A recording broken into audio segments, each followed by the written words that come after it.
သူသားဆောင်လင်ဗုဒ္ဓဝင်ပြန်ပွဲမှာစိတ်ထားကောင်းလို့စိတ်တစင်စားဆုချခံလိုက်ရတဲ့သမီးလေးဟေတာမျိုးထားအခုနေ့ရဲ့သူသားဆောင်လင်ဗုဒ္ဓဝင်ပြန်ပွဲကြီးမှာပထမဆုရှင်လောက်ကိုနာမည်ကြီးပြီးတော့လူချစ်လူခင်ပေါ်များနေတာကတော့မကွေးတိုင်းဒေသကြီးကိုစားပြုသမီးငယ်လေးမဟေတာမျိုးထပ်ပဲဖြစ်ပါတယ်။ပြန်ပွဲတစ်ခုမှာပထမရတဲ့သူကိုပဲလူတွေကအာယုံစိုက်တတ်ကြပေမဲ့အခုသမီးလေးဟေတာမျိုးထပ်ကတော့သူမရဲ့ဖြူစင်တဲ့နှလုံးသားရင်းကျက်တဲ့စိတ်ထားနဲ့စီနီယာတွေအပေါ်ရိုသေလေးစားတတ်မှုတွေကြောင့်တနိုင်ငံလုံးရဲ့အချစ်ကိုသိမ့်ပိုက်သွားနိုင်ခဲ့သူလေးဖြစ်ပါတယ်။အလုံးသိကြတဲ့အတိုင်းပဲဒီနေ့ဗုဒ္ဓဝင်ပြန်ပွဲကြီးမှာပထမဆုကိုရှမ်းပြည်နယ်ကသမီးလေးအင်းချစ်သူကရရှိသွားခဲ့ပါတယ်။အဲ့ဒီလိုရရှိသွားတဲ့နေရာမှာသမီးလေးဟေတာမျိုးထက်ကအင်းချစ်သူနဲ့အမှတ်ပေါင်းတစ်မှတ်ထဲတာကွာဟပြီးတော့ဒုတိယဆုကိုရရှိခဲ့တာပါ။ပရိသတ်ကြီးစဉ်းစားကြည့်ပါ။ပြန်ပွဲတစ်ခုမှာတစ်မှတ်ထဲနဲ့ပထမဆုကြီးကိုလက်လွတ်လိုက်ရတယ်ဆိုရင်လူတိုင်းလိုနှမျောသားသားဖြစ်ပြီးတော့ဝမ်းနေကြေခွဲတတ်ကြပါတယ်။တချို့တွေဆိုရင်ပြန်ဘက်အပေါ်မှာမနာလိုတဲ့စိတ်တောင်ဝင်သွားတတ်ကြပါတယ်။ဒါပေမဲ့သမီးလေးဟေတာမျိုးထက်ကတော့အဲ့ဒီလိုလုံးဝမဟုတ်ခဲ့ပါဘူး။သူမကအင်တာဗျူးမှာဖြေကြားခဲ့တာက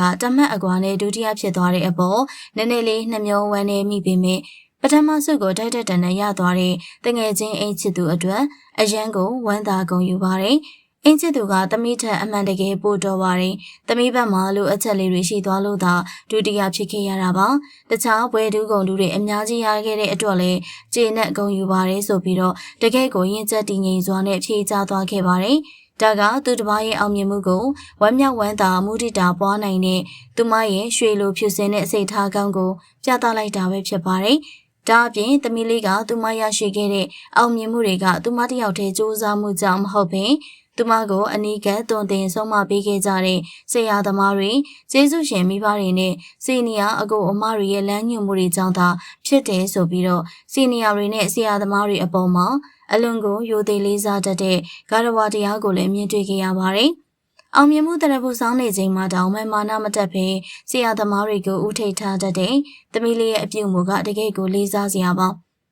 ဒီလိုမျိုးအရှုံးကိုလက်ခံနိုင်တဲ့တတိသူတစ်ပါးကိုချီးကျူးနိုင်တဲ့မုရိဒာစိတ်နဲ့ဆရာသမားတွေအပေါ်ရိုသေလေးစားတတ်တဲ့စိတ်ထားကောင်းလေးတွေကြောင့်ပဲသမီးလေးဟေတာမျိုးထက်ကအခုဆိုရင်ထိုက်တန်လုံးနဲ့အစုချင်းမြင့်မှုတွေကိုတခဲနဲ့လက်ခံရရှိနေပြီဖြစ်ပါတယ်။ဗဟိုကော်မတီဝင်တဦးကစုချင်းငွေကျပ်သိန်းပေါင်း30မကွေးမျိုးကလုပ်ငန်းရှင်တွေကကျပ်15သိန်းအသီးသီးချင်းမြင့်ခဲ့ကြပါတယ်။အထူးခြားဆုံးနဲ့အန်အောစရာအကောင်းဆုံးကတော့မကွေးမျိုးကနာမည်ကြီးစိန်ဆိုင်ပိုင်ရှင်တွေနဲ့စီးပွားရေးလုပ်ငန်းရှင်ကြီးတွေဟာသမီးလေးရဲ့စိတ်ထားလေးကိုအရန်သဘောကျသွားပြီးတော့စိတ်တစင်စားအပြည့်အစုံကိုဂုဏ်ပြုဆင်မြန်းပေးဖို့အစီအစဉ်လာကြတာပဲဖြစ်ပါတယ်။မူလကစိန်နဂတ်တရံချင်းမြင့်မယ်လို့သတင်းထွက်ပေါ်ခဲ့ပေမဲ့သမီးလေးရဲ့ဖြူစင်တဲ့စိတ်ထားနဲ့မကွေးတိုင်းရဲ့ဂုဏ်ကိုမြင့်တင်ပေးနိုင်ခဲ့မှုတွေကြောင့်စိန်လက်စွပ်စိန်နဂတ်ကနေစပြီးတန်ဖိုးကြီးမားတဲ့စိန်ဘေးရကြီးအထိတကူလုံးစိန်တစင်စာဆင်မြန်းကတခန့်တနာစုချင်းမြင့်ခံရတော့မှာဖြစ်ပါတယ်။ရွှေလိုစိတ်ထားရှိသူဟာစိန်လိုတောက်ပါတဲ့ဆုလက်တွေကိုရရှိမယ်ဆိုတော့